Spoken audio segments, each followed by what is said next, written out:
What's up, bitty? What's up, bitty, man? It's the Bronco at the front coming at you with another reaction video. It don't matter what sport it is.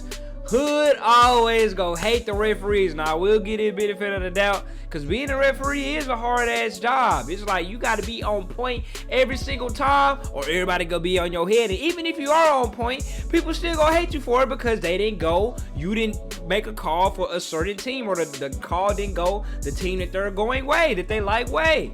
We got... Where's referee? Referee, god damn it. Worst referee worst referee decisions in history. By the way, football. Hey, I'm assuming a lot of these is before VAR. So not even before VAR, they still be making goofy ass decisions with the VAR replay right in front of their face. So let's see what go down. 38 minutes into a tense England-Germany match, Frank Lampard spectacularly strikes before towards VAR Neuer's goal and equalizes the score to 2-2, restoring hopes in England's team for advancement to the 2010 World Cup quarterfinals. Wait a minute, are we sure? That's what would have happened if the referee hadn't made a scandalous mistake, robbing England of an important goal. But it's like, was it a ref on this side of the goal, like by the baseline to see? I can't see in this vision, but from the ref seeing from this angle, you got to take his angle into account. I'll present he don't know. This and many more mistakes of football referees, such as awarding 3 yellow cards to the same player in one match. 30 incorrect decisions made by a referee. 30? Oh, we already know. 30 incorrect. We are, of course, to South Korea back here. This must be like the 2000. Nah, the cameras are kind of too good for 2002. But I believe this is 2002. Decisions made by a referee in a single match, who was subsequently sent to prison, unfairly winning the World Cup by England in 1966. Unfairly winning. So England, the one time that it came home, it was rigged, and it was at the home World Cup, right? It was at y'all own place, I think. I don't know, but hey, man, let me find out the one time that y'all had a little schmucky going on, you feel me? But back to that referee who went to jail with the 2002 one. They remind me of Tim Donaghy as he an NBA referee. He used to referee. He wrote a whole book stating on how he rigged the whole series. Because first, he had vendettas. He didn't like certain players. He didn't like certain owners. So he would literally come out and be like, yeah, we finna call fouls heavy on this team. And then with him saying that we finna call fouls heavy on this team, he will relay that to his friends who were like bookmakers or they was bettors or something like that. So they all had an inside scoop on, like, you know, what to bet or what they could bet. And they just out there making money. And that shows how you can really rig some shit up. It's not too far-fetched, bro. In a single match, referees rigging the game. Sent to prison, unfairly winning the World Cup by England in 1966. And let's start with the most curious mistake in football history. It occurred in 1986 during the quarterfinal match between England and Argentina. In the 51st minute of the match, Maradona used his hand to score against that damn volleyball strike. Interestingly, Maradona insisted his teammates celebrate with him after scoring you got to. The match referee from noticing the foul play. Journalists suspect there was no mistake here at all, and the referee's action was intentional, driven by a desire for revenge against the English team. This is not the only scandalous behavior of a referee that I found for you. Remember, one of them from the 2002 World Cup ended up in prison. But before that story, let's go back to the 2005 Champions League semi-final, where Liverpool fought Chelsea for a place in the final. See, usually for 2005, all I hear about that season is the Miracle of Istanbul. So this time we get to learn about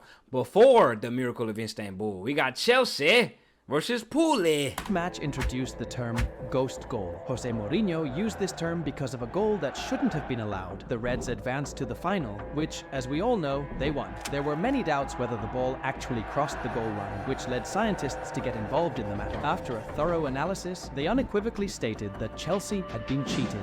The only justification for the referee is the fact that the goalkeeper committed a foul on a player from the Reds, which should have resulted in a penalty kick. Yeah, for sure. However, as we all know, a penalty kick doesn't guarantee a goal. Now I see why I haven't heard of this story, because, like, first off, from that camera angle, it is hard to tell. Lack of conclusive evidence, that's what you call in NFL or American football, when replays show something and it's lack of evidence, there is no way you can overturn the call on the field. So if they called the goal on the field and the cameras, they ain't had replays, no way. But that's kind of a tough watch. But even if they didn't call the goal, they had a pen and they had a great chance of converting it. After the match, an angry Jose Mourinho commented on the whole incident. "I would say it wasn't Liverpool who scored the goal, but the linesman. It was a goal that came from the moon. But the Although linesman. time may heal old wounds, moments like Henry's handball remain scars on the psyche of Irish football. It was Henry the had a handball. 104th minute of the match for qualification to the World Cup. The battle between France and Ireland. World-class striker Thierry Henry clearly used his hand twice to control the ball in the penalty area, then passed to William Gallas. Clearly used his hand twice to control the ball in the penalty area, then passed to William Gallas, who put the ball into the net without hesitation. This is not This basketball. incident affected the outcome of the match, securing France's place in the World Cup and sending Ireland back home. Y'all The see why Football we need Association of VAR? Ireland, FAI, and many players were outraged, believing that the only way to rectify the injustice was to replay the match. Even Brian Cowan, the then leader of the country, was among those calling for a replay. When it became clear that FIFA would not agree, the FAI continued to appeal to the World Oh, that is very, very The blatant. FAI continued to Look at appeal that. to the Bloom, world he governing body. caught that However, hole. FIFA's then president, Sepp Blatter, angered Irish officials when he revealed that they had asked to be awarded a place at the World Cup as the 33rd team, ridiculing the Irish team. Justice caught up with the French as they were eliminated in the group stage of that tournament, Group earning stage? only 1 point. 3 broken teeth. Only one? Thierry. Come on, now wasn't Zinedine on y'all team too? 1 point is crazy. Ribs, damaged vertebrae, half an hour unconscious, coming in and out of a coma, injuries similar of a car accident. But this is football. It was perhaps the most obvious red card is when he ever was seen talking in on the his World tongue. Cup. Yet German goalkeeper Harald Schumacher was allowed to remain on the field. It was the World Cup semi-final. Sevilla, July 8th, 1982. France and West Germany draw 1-1. Mikel Platini passes through the center of the German defense. Patrick Battiston chases the ball, takes a shot, Boom. and Oh, yeah, suddenly hit Battiston straight lies to on head. his How did he stomach. break His arm ribs? sticks up, his fist clenched in an unnatural, unsettling look at his manner. The arm neck. You drops. can tell Colleagues this, quickly like- gather around and urgently call for help on the sidelines. There's concern for his health. He had no pulse, Platini later said. The West German goalkeeper looks like he's becoming impatient with the delay. His hands are on his hips, and he places the ball on the 5-meter line. Lift him up and take him off the field so I can take a Yeah, now we got a squabble out of that, Mr. Germany. Well, of course he's goddamn German. You know how them boys were back in the day. Well, my mama, we finna get to squabbling if you do my team ain't like that. You go knock his ass out with your hip and then sit there talking about some, man, come on, carry him out, bro. Broken vertebrae, broken ribs, concussion, no pulse. Hey, you hear me? goal Playing, kick, man. his body language suggests. Battiston's world plunged into darkness as he crashed to the ground with a deafening thud. It took 6 months for him to fully recover. The only consequence for the goalkeeper long was as he a goal. did That was recover. the outcome of the most brutal foul ever to take place on the They World said Cup the only fields. consequence was a goal kick. No free kick, neither a red nor a yellow card. Referee Charles Corver completely overlooked the incident. Unfortunately, I did not see the collision because I was following the ball, he told L'Equipe in 2012. I immediately asked if my assistant referee saw it. He told me He that in ain't his see it. opinion, Nobody it was seen not none, huh? intentional. Therefore, I could not do anything. It was Nobody perhaps the seen greatest none. match of all time in the World Cup. A 3-3 draw after extra time led to a penalty shootout. Schumacher saved 2 goals. That and sound West like Germany Arsenal and secured a Tina. place in the final against Italy. Unfortunately, as a result of this incident, only Germany wanted such a result. No one else wanted them to win. Now we'll talk about the strangest situation in the history of Yellow football. card, During the 2006 2006 FIFA World Cup match between Australia and Croatia, Croatian footballer Josip Simonic received 3 yellow cards. This situation happened only once in the entire history of the World Cup, and the unfortunate referee who made this mistake was Graham Poll. Despite his successful career as a referee in the Premier League spanning over 25 boy look like years, Jim he will Carrey. always be remembered as the guy who gave 3 yellow cards. Poll made this mistake in the last group stage match when both teams were fighting to qualify for the knockout stage. The match ultimately ended in a 2-2 draw. So after he got his 3rd yellow card, did people not run up to him and be like, hey, that's his 2nd card? Or was everybody confused as hell too and don't remember it? Well, it is the ref's job to keep track of it. But they keep track of it on TV too. I'm pretty sure the TV announcer. Australia advanced to the knockout stage. Looking back, it was an absolute blessing because Croatia benefited from having one player remain on the field when he should have been sent off. It was in the 61st minute when Poll first showed a yellow card to Simonic. This was issued for a rather aggressive foul on one of the Australian players, so Poll rightly reached into his pocket and gave a yellow card. Yeah, He that's then the first noted one. it down. Towards the end of the match, Poll reached into his pocket again to give Simonic a second yellow yellow card. This happened in the 90th minute after another harsh bro, tackle. he looked Pole like he again noted wanted to down get the kicked player's out. name and jersey number on the yellow card.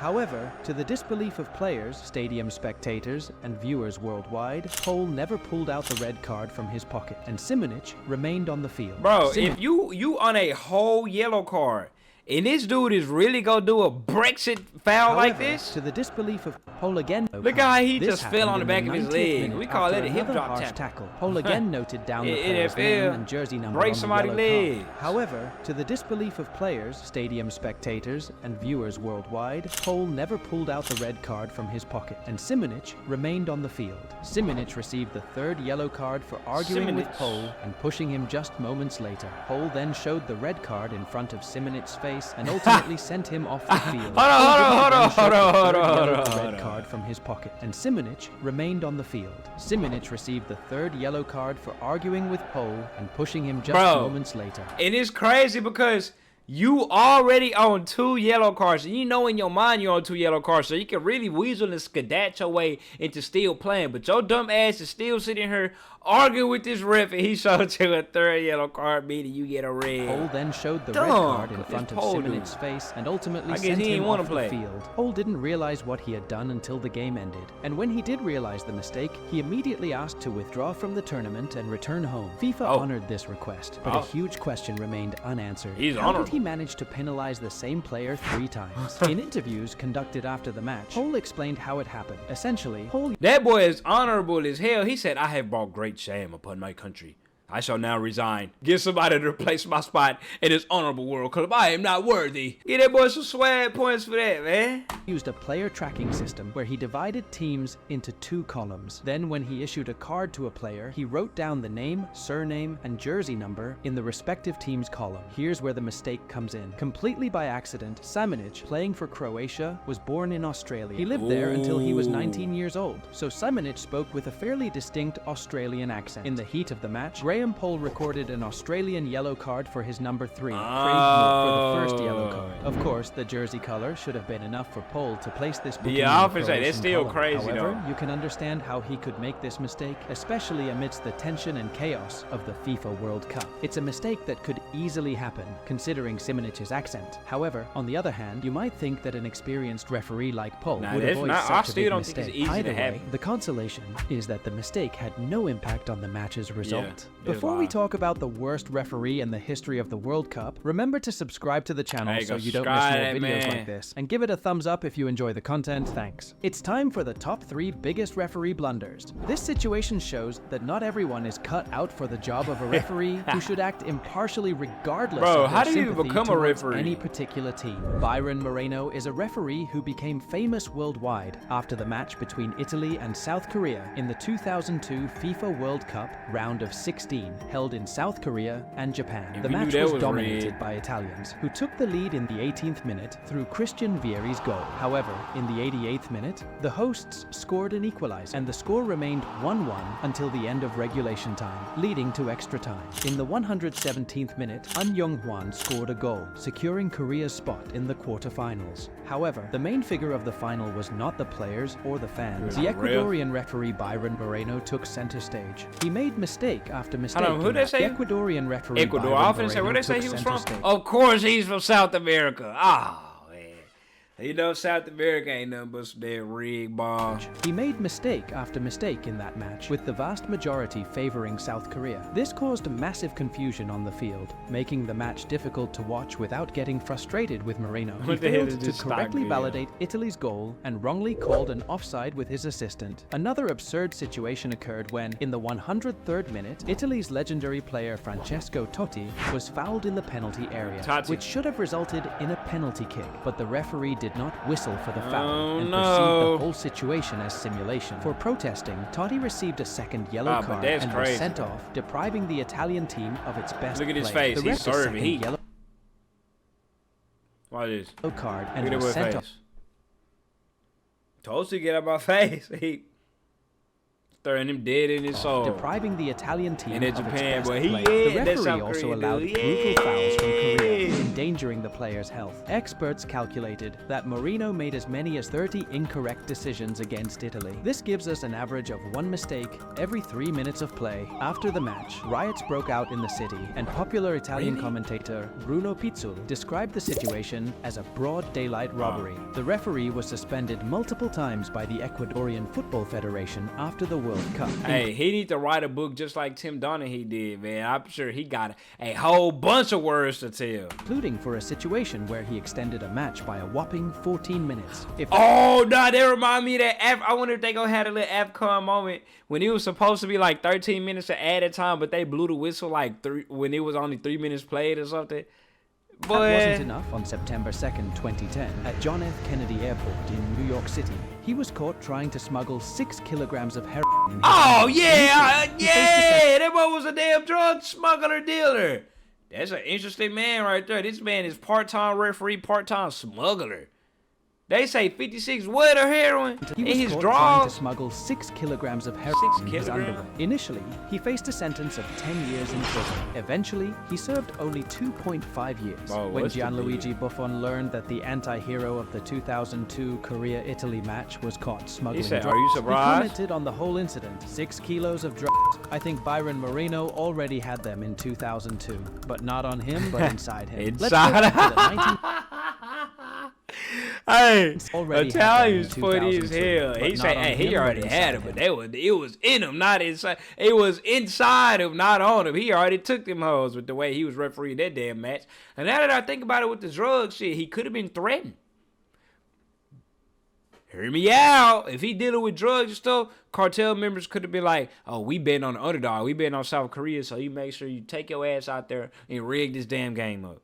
Let's go back to the 1966 World Cup, specifically to the final match between England and West Germany. The match took place on July 30th, 1966 at Wembley Stadium. It attracted a huge crowd of fans, numbering as many as 96,000. If that wasn't enough, Queen Elizabeth II was present in the VIP area. England was eager for their team to win and claim their first World Cup trophy. It was a magnificent final. England, heading for victory after coming back from a goal deficit, led 2-1. Then, as minutes passed and the England team and fans began to celebrate, West Germany was awarded a free kick on the edge of England's penalty area. A scuffle ensued. A West German player pushed forward.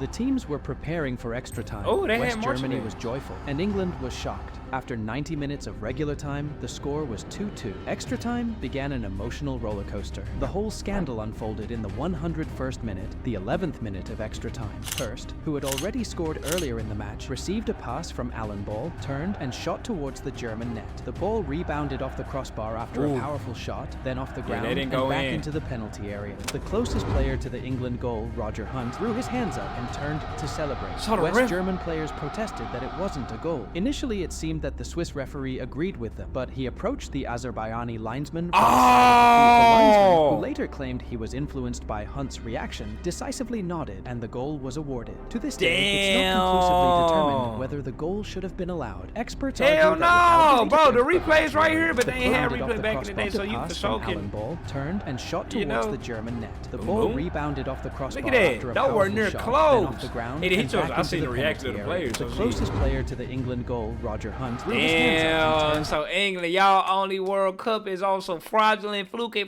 home field advantage shit. To celebrate. West German players protested that it wasn't a goal. Initially, it seemed that the Swiss referee agreed with them, but he approached the Azerbaijani linesman from the side of the field. The linesman, who later claimed he was influenced by Hunt's reaction, decisively nodded, and the goal was awarded. To this day, it's not conclusively determined whether the goal should have been allowed. Experts argue that without it, the match would have still been tied and likely gone to penalties. Missing that goal robbed West Germany of hope for the trophy and the will to recover, resulting in them conceding another goal in the 120th minute of the match. Many analyses indicate that the linesman made a massive mistake, although British experts disagree and unequivocally assert that the goal was rightfully scored. After the match, conspiracy theories emerged, one of which claims that the linesman, due to his Russian heritage, deliberately deprived West Germany of the title. Now is the time for the most scandalous theft in history. This situation is described as the worst referee mistake since Maradona's time. It's the 38th minute of the intense England-Germany match. match. Frank Lampard spectacularly strikes at Manuel Neuer's goal. The ball hits the crossbar, clearly crosses the goal line, and bounces back into the penalty area. That's more conclusive than the damn 1966 moment. South Africa, 2010. Matches between England and Germany are never free from undertones. Fans and media in both countries always recall World War II or the 19... History repeated itself because it was England and Germany at the 1966 match where they had controversy on whether the ball went in or not. 66 World Cup final, where West Germany lost to England. Despite reassuring statements from coaches and players, the match promised to be exciting, and so it was. In the 20th minute, it was already 1-0 for Germany. Miroslav Klose intercepted a clearance by his own goalkeeper and scored past James. It was Klose's 12th goal in World Cup history, equaling Pele's record. In the 30th minute, after a pass from Thomas Müller, Klose found himself in front of the English goal again, but this time, the English goalkeeper prevailed. 2 minutes later, after another great pass from Müller, Lukas Podolski found himself in a clear position on the left side and scored between James's legs to make it 2-0. However, England didn't give up. In the 34th minute, Upson rose highest to head in a free kick and make it 2-1. Literally a minute after the goal, Frank Lampard received the ball and lobbed Manuel Neuer with a spectacular shot that bounced off the crossbar. Oh, that's the one that didn't count. English that should have counted. Frank Lampard that is beautiful. I ain't never seen a full lead up to it. Spectacular shot that bounced off the crossbar. I have never seen a full lead up to that goal. English players and fans erupted in joy as it was a crucial goal, leveling the score at 2-2. Unfortunately, the joy didn't last long, as moments later, the referee Jorge Larionda signaled that there was no goal and the ball didn't cross the goal line. Fans watching on TV were shocked to see numerous replays confirming that the ball had indeed crossed the line. Unfortunately, this information didn't reach the Uruguayan referee in time. The main culprit in this situation, however, is the linesman, who should have been observing the whole situation and informing the referee about the course of events. This situation highlighted the importance of technology and replays in high-stakes matches, which could have clarified the referee's doubts. Discussions about such solutions had been ongoing for a long time, but FIFA had been firmly against technological revolution in football. Fortunately, such mistakes are stubborn as hell. See how stubborn y'all be? Don't let the football take our beautiful sport. The beautiful sport is ours. See how y'all saying? Revolution in football. Fortunately, such mistakes are a thing of the past due to goal line technology and the VAR system, which would prevent such situations from happening again. VAR was here. England for sure would have won that damn game. Hey, worst referee decisions in history. We all human at the end of the day, but the refs who was on this list, the South Americans and shit. I have nothing to say, bro. I had to say what I had to say about them South American refs, but hey, I'm out.